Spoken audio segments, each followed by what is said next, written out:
Yeah, what's up, guys? It's your boy Daloster right here, and today I'm making this video to show you guys, a pretty cool way of um,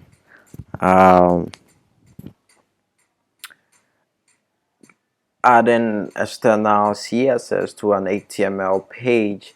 In my previous video, I show you guys how to use HTML, raw HTML, put it how to create a simple web page with just an HTML. But this time we want to know how to link an external CSS, you know, to your HTML to embellish it. CSS cascading style sheet to embellish, to decorate your work, like to make it look beautiful. Like for example, this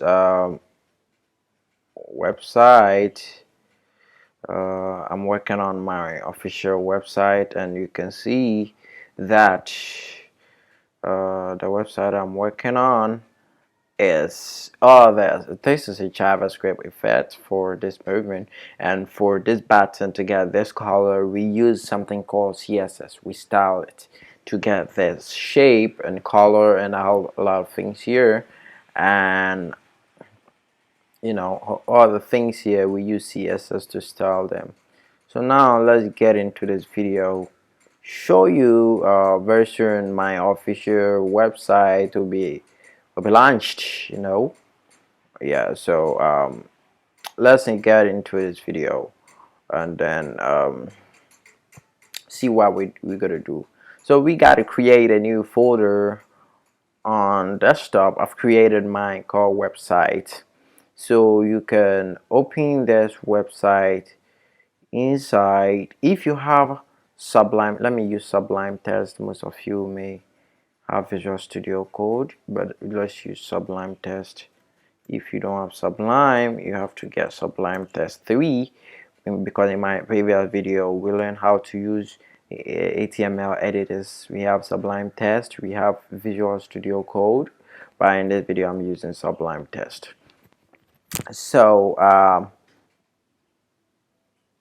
I'm gonna I'm gonna uh, I'm gonna open this folder, drop this folder, and drag it and drop it. Now we have our folder inside our Sublime Text. So we gotta create a new file. We click on this folder, a new file, and rename it.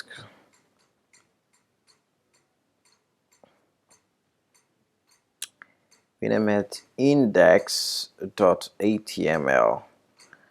Index.html. Make sure you save it well. But if in case you've been watching my previous video, you'll learn how to create an HTML page and all those stuff. So this video, our main focus is on how to link an external CSS to the HTML that you've created. So let's get it in. So we have our index.html, and we create another file called, we save it as a style.css. Style with CSS. Well, that's where we're gonna put our designs. So in the index we have to create our HTML page like we did in our previous video.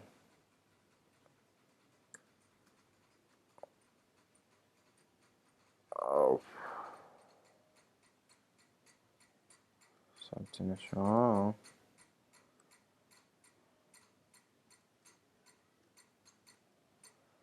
Oh shit.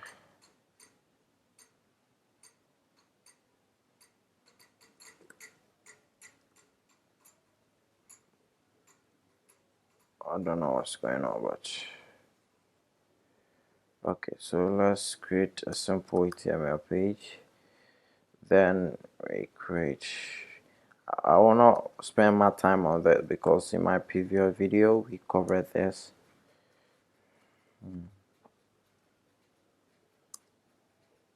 Yeah, so inside the head we have the title, title, sorry, we have the title, and we put something there, external CSS, just any name that you want. Okay, so then after, in my previous video, you learned that it was only the title that comes inside the head, or in between the head, the closing and then opening header tag. But this time we link files through inside the head. Sorry, so we call something called link, the link tag. So we can see link rel style sheet type text or CSS.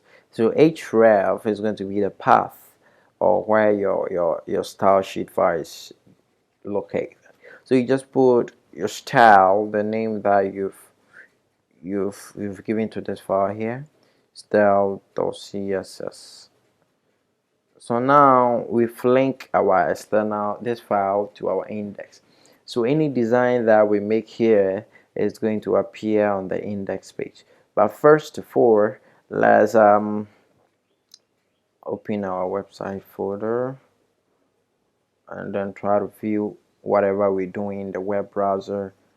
So let me open with Firefox, our index. So now we just have external CSS and nothing else on the page. But now let's try to put something. Let's put some, oh sorry, I have to add a body. So we add a body tag. Okay, we have the body. So inside the body, that's where I put everything. So let's try and create a heading or a paragraph. So you have a paragraph, welcome to CSS,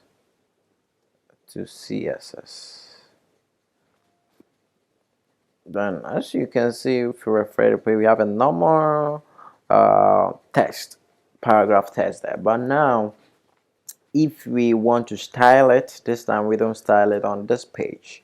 Since we've linked our style sheet to our HTML, we can just go inside the style sheet and type P, because we are styling a P tag. When you're styling a tag, we just put the tag, the name of the tag, inside the style sheet. So P is just P,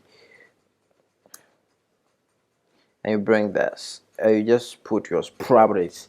We have CSS properties, that are the things, the attributes of the paragraph.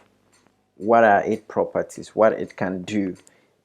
If it's a text, then what are some of the 8 properties? The height, the font size, the font family, just as in Microsoft Word, everything is given to you, but in this place you have to type everything and you assign a value to it.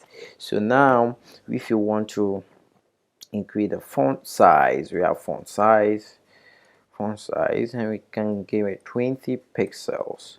So now if we refresh our page, we can see that the size is now larger than it used to be, because we have called that this thing here is called a CSS selector, meaning this is the representation. P is the is the representation of this paragraph inside the styling. So anytime you give anything to this P, is going to affect. So now let me try and do something and see what exactly I'm talking about. Now if I have H1 and type hello world, you can see that if I refresh, is this how the normal H1 tag will be. But I've not styled. You see, this style doesn't affect this because I call only the P tag as the selector. So providing I add comma and add H1 to it, anything inside here, any property inside here is going to affect the H1 too, because I call the H1 tag, I selected the H1. So let's see. You can see now the size of the H1 and the P are almost the same, or they are same. So now let me remove it back, bring it back to normal, refresh. You can see this is now bigger, and you feel me, you feel what I'm saying?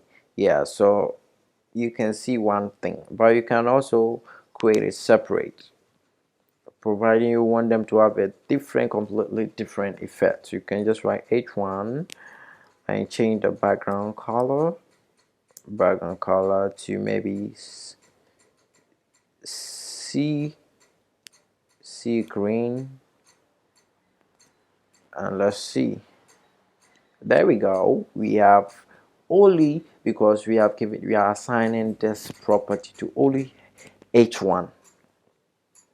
You understand? So this is how it works.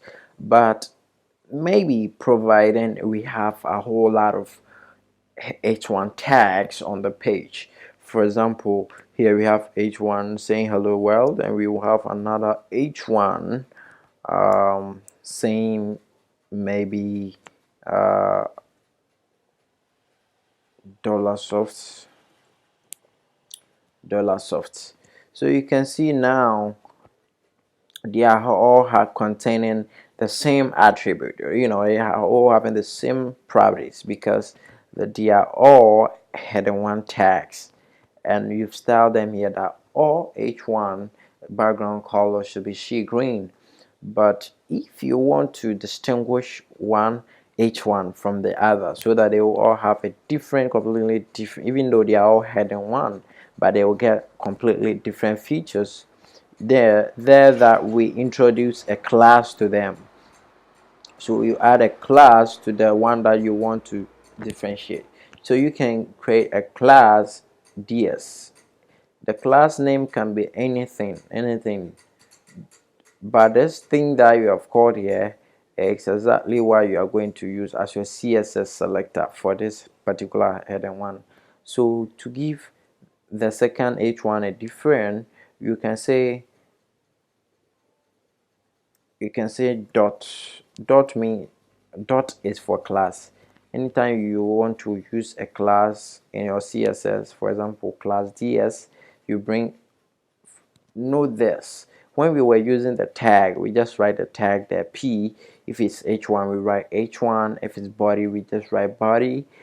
If it's html, we just write html. But for a class name as a CSS selector, we just bring dot and ds. Then we write background color sea blue, sea blue. You have sea blue, right? Okay, yeah, blue. Let's say blue. Now we can see that this one is having a different background, even though they are all heading one. But since I gave this a class, meaning it's representing something completely different. The same way, since it's an h1, you can write h1 dot ds, meaning that this class is for for an h1 dot the class name is possible. You can do it that way, but you can choose not to bring it.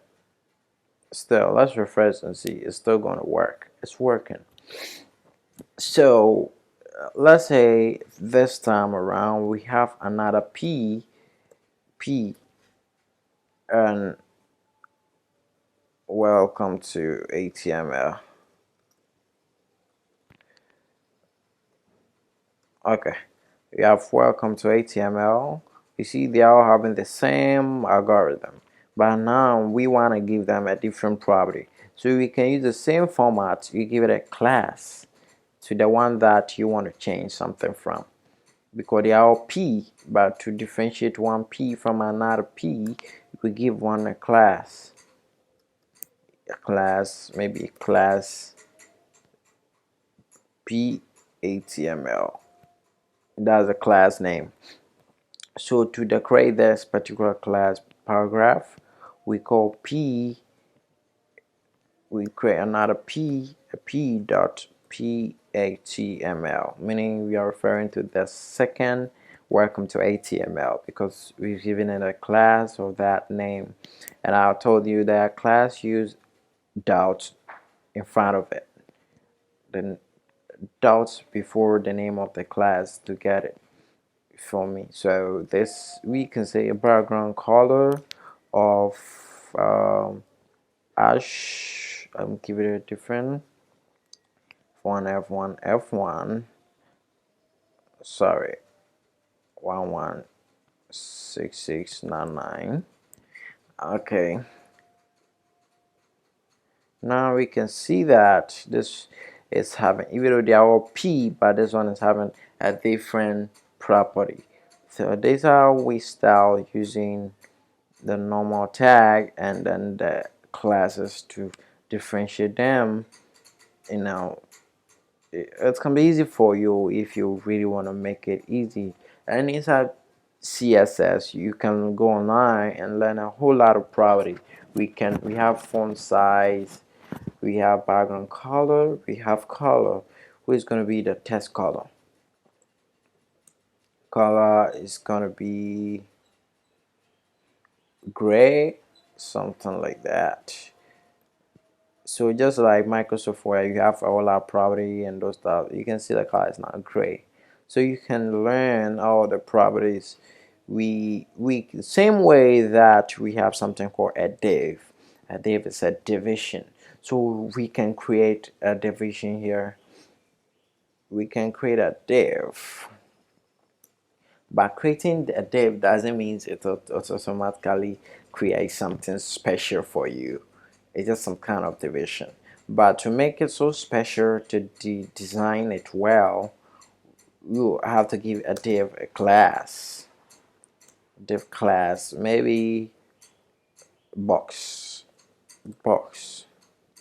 Alright, so to design this class, we just give dot box or div.box, because it's a class. Then you come and give it a width. They are all CSS property. You can learn all of CSS property online. The width of the box, which is equal to, let's say I give it, let's say 200 pixel, or let's say 300 pixel, and height 450 pixels. I will give it a background color of green, sea green.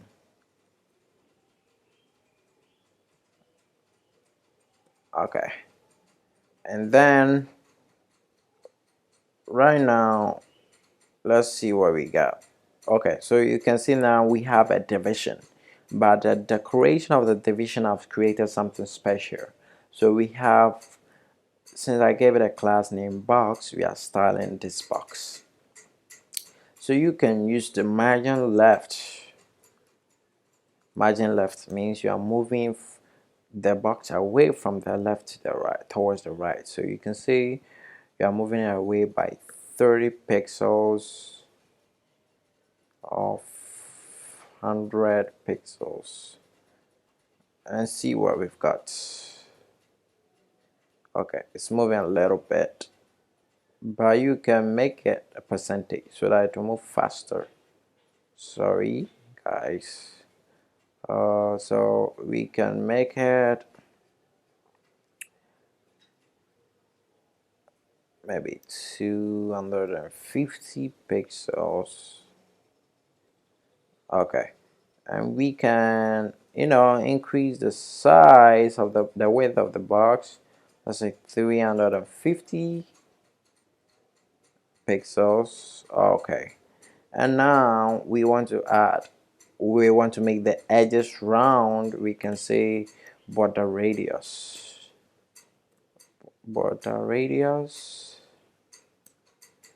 which is, let's say 10 pixels, so we can see the edges will be rounded. Yeah, there we go. So we have it. So we say that so now we have the battle radius, and we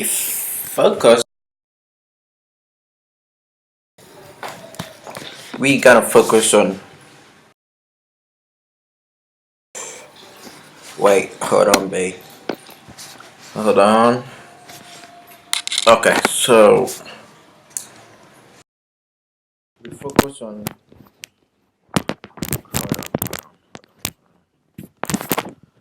Okay, so we focus on.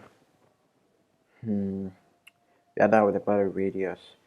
Right now, we have to give it a box shadow so that when you unhover, it appears to be coming up and down like a flat UI. You've been seeing some couple of things. So box shadow.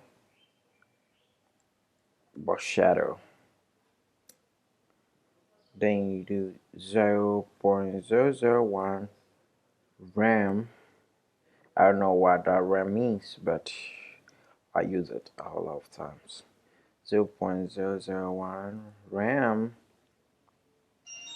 Then you choose the pixels that you want to use. Okay, so this thing, then you give a pixel to it, the degree at which you want to show the shadow of the box. So let's say 5 pixels. Let's see what's gonna happen. Now you can see that we are seeing something different. Let me say 0.0.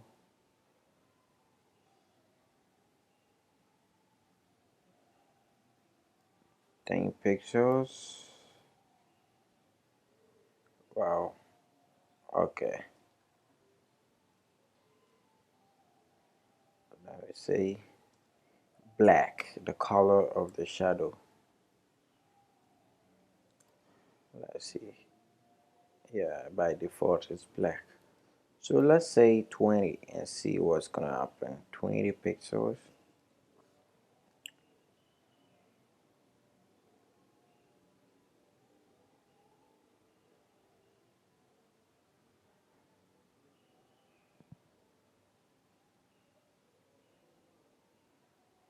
Okay, so we have some shadow, some kind of shadow.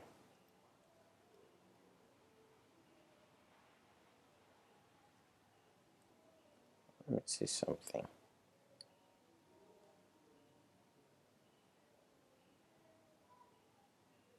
Yeah, so we have some kind of shadow. So we can, you know, do on Hoover, meaning this box on Hoover. So we say that box on Hoover, meaning when you put the mouse on it, what shall it do? Then the box shadow should be equal to maybe 0.00 RAM, 0.0001 1 RAM. Then you say, let's say 10 pixels. So we see that this time when you put the mouse on, you see like it's kind of moving, shaking kind of situation. So there's kind of some transition. So you can make a transition 0.9 seconds.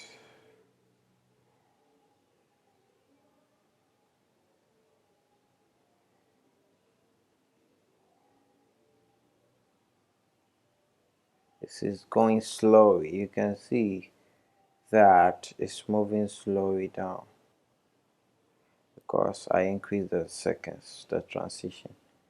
But if I make it 0.4 seconds, see,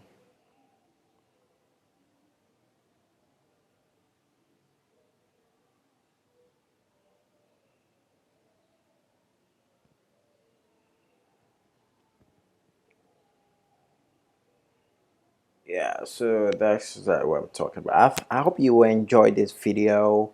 So at the end of the video, you've learned how to style, a tag. A tag are those things. This a tag, this a title tag, this a head tag, this a body tag, this a paragraph tag, a whole lot of tags. So to style just a tag, you just bring the name of the tag, a p h1 or any tag you want, then you put the properties down, you give it a value, and it's going to work. But supposing that you have a whole lot of p and you want to distinguish between the two p's, you give it a class to style using the class name so that it will affect the one that you want to style. For example, p class p-html. When dealing with classes, you just bring dots and the name of the class. Sometimes we use id. We can use id. For example, p, that's p, the first p, we can give it an id. That's equal to fp. So if we give it an id, styling it, we call it by saying hash id. We use hash fp. But when you use class, we use dot and the name of the class. But when you're using id, hash hash and then followed by the name of the id. So we say that maybe background color is equal to yellow cc. So you can see that the first welcome to CSS is going to change. There we go. We have a background, something different. So now you know how to use an ID, a class ID. Note the ID is for hash and the name of the ID. And then this class, the dot and the name of the class. And just a normal tag, you just write the name of the tag there. Okay, so thank you for watching this video. If you love this video, please subscribe to the YouTube channel and then hit the like button. If you have any comment, just leave it. We working on official website. Don't lost that. This my my website where you can hire me for any project, any website or any project. Still working on it. Thank you for watching this video. It's another time. I'm out of here. Bye bye.